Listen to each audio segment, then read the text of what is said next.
Chiropractic Corner. Shoulder pain. Yeah, so we did headaches, neck, TMJ. Now we're into the shoulder. So Sits. yeah, a lot of different things I want to talk about here. And you did a majority of them. So let's talk about the sits muscles. That's your rotator cuff muscles, which consist of supraspinatus, infraspinatus, teres minor, and subscapularis.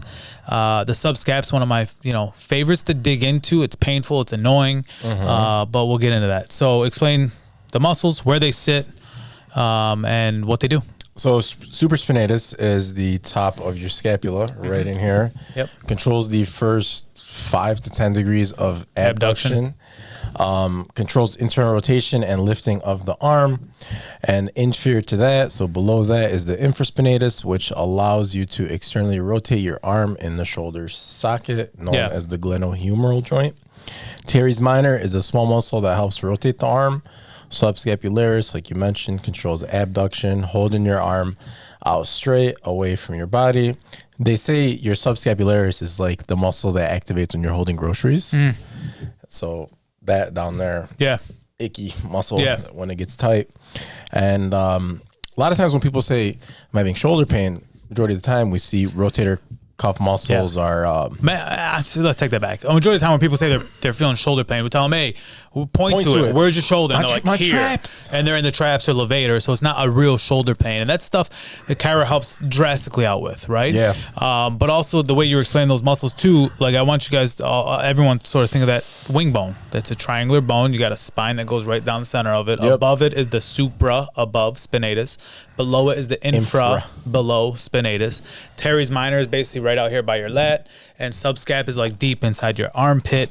So a lot of different things come to mind when I hear shoulder problems. Obviously the most common, maybe misdiagnosed or diagnosed via MRI, is a tear of the supraspinatus, the most commonly torn. But that's usually some sort of trauma or a long time of just abuse, wear and tear. A lot of over the head stuff. Yeah, are very terrible. I hate those exercises. We always tell our patients try to avoid over the head things, like shoulder military presses. Well, there's a way to modify it too. You could. So like instead of like staring in the mirror and just doing like what I usually tell them is, instead of looking in the mirror and doing these flies, you could go side lying on the bench and do the flies the same way. Yeah, to have more support. Or if you're actually doing the flexions with the dumbbells, because your end point of the exercise should be your easiest. That should be your rest phase. So when you're coming up here and your end point's up here, that's the gravity's kicking your butt at that point. If you just lay on your back, you could come up and that's your rest point. That's the easiest point. So there's just different ways to maneuver shoulder exercises. I don't focus too much on shoulder just because we use them for everything in the gym. We do. And so I don't have just a strictly shoulder day. I'll use them as more like a warm up. That's just how I am. But you also have frozen shoulder in there. So talk about frozen shoulder. A lot of times we see frozen shoulder in people that have come off injuries, such as like a broken arm, for example. They're in the sling for such a long period of time. And when we're in this sling, that sling's doing everything for our arm. Our muscles aren't getting activated. So it gives our muscles a chance to build up adhesions and basically not being used at all. And then amazing treatments that we do for frozen shoulders, things like cold laser therapy, scraping, getting that mobility back in there for active range of motion, passive range of motion as well. So like you always mention, you talk about braces of the back. Like people like the posture brace, but when you take off the brace, what happens? Just go right back down, because the brace was just basically telling the muscle, you don't got to do anything. You don't got to activate it. I got it. Yeah. So that's why those ones that we got in the office now are awesome. Like, they're phenomenal because they're an exercise band. You're not using them for You're using them 15 minutes a day, 15, 20 minutes a day, and that's it. But also frozen shoulder, which I see a lot of, side sleepers, man. Side sleepers, or when people are, like you just said, in a brace. So I had one patient talk to me the other day. He had a tear of the supraspinatus, I believe, did a surgery, and I think a tear of the labrum. Did a surgery. They had him in a sling for 20 days, 24 hours a day. And I'm not an ortho, I'm not a surgeon, but from my understanding, new methodology is you move it right away.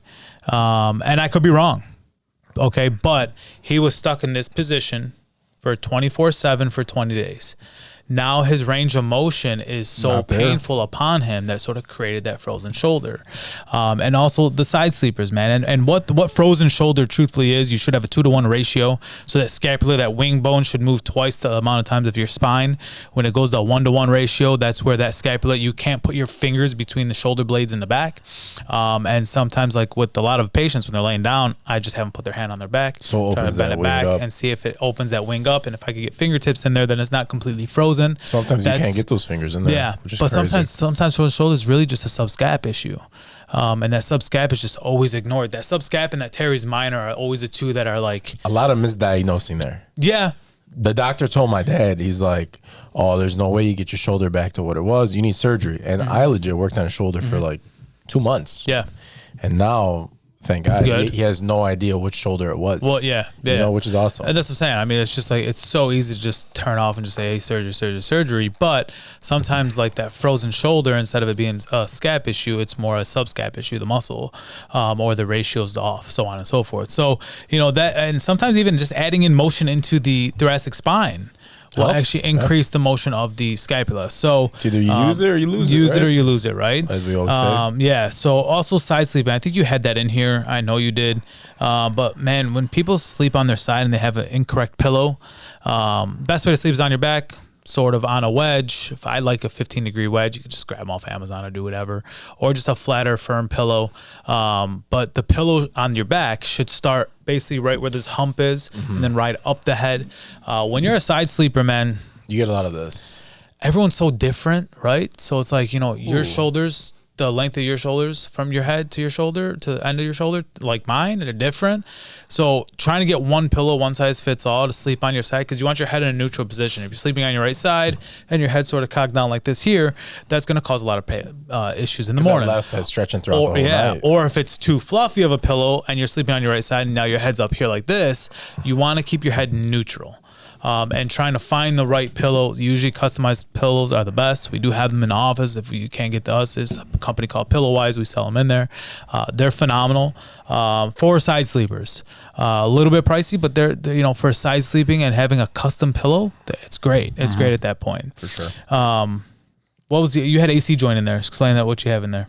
So AC joint, I thought it was a weak joint, but I was doing research over the weekend. It's actually a stronger joint. Just the position of the joint makes it super vulnerable to injuries. Yeah. Since it's out here, AC joint is known as the acromioclavicular joint. Yeah, which is right the here. Clavicle meets with your acromion process, which comes off the triangle bone you were talking about earlier. That's the spine. That I feel like a lot of people hurt. Yeah. A lot of people hurt because falls, injuries. That's like the first thing that you hit. Yeah. I think that, and I think sleeping on your side. Sleeping on your side as well puts a lot of pressure. Because you're jamming that joint the entire night. Yeah. So when people sleep directly on their shoulder instead of like on their teres, where that's why the body pillow is so good when you're sleeping on your side, because then you could hug the pillow and you're sleeping on the actual side of your scap instead of like directly on that shoulder, which is really good there. But you know, knowing where the pain is, knowing where it's pointing or where you're pointing where the pain is, it gives us half the battle of where to diagnose, whether it could be levator or it could be trap or it could be anything along those lines. It's just something that, you know, that would go through our differential diagnosis and try to figure that out there. Multiple different things that we do, like you said, you mentioned it already: myofascial cupping, cold laser therapy, trigger point therapy. Bunch of things we could do. Yeah, you got a shit grin on your face. I'm waiting for something to be said right now. I don't even know what. I'm just thinking of my would you rather, to be honest with you. I'm like, what is this guy saying right now? It's taking me over right now, man. Yeah, so it's you know, multiple different things that we could do treatment wise, and honestly, man, motion is just huge. Increased motion, decreased pain. I think that's the biggest take home message at that point. What else you got for this? Anything? No, that's pretty much it. You're itching to get into this would you rather. Let's get it going.